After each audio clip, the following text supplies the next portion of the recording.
Now, the next topic is nature of HRM, nature of human resource management.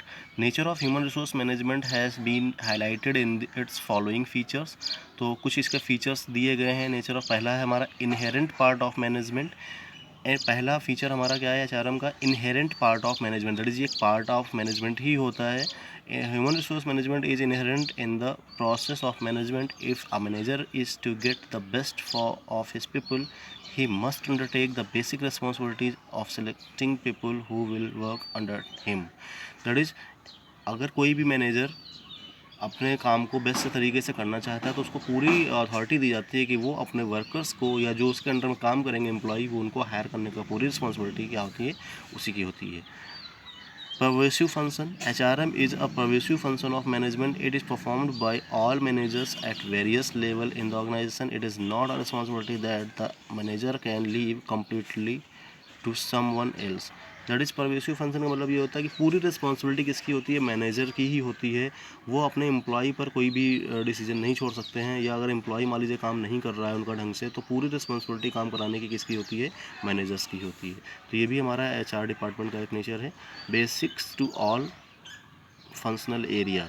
HRM permits all the functional area of management such as production management, financial management and marketing management।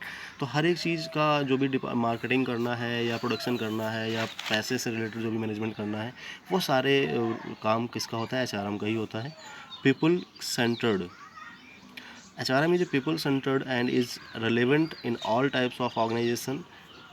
कहने का मतलब ये है कि एक ये central authority की तरह वर्क करता है HRM हर एक एम्प्लॉय के लिए। मतलब कोई भी प्रॉब्लम आती है तो वो सबसे पहले HR डिपार्टमेंट को ही कांटेक्ट करता है, और HR डिपार्टमेंट फिर फर्दर अपने टॉप लेवल मैनेजमेंट को सारी चीज़ें बताता है।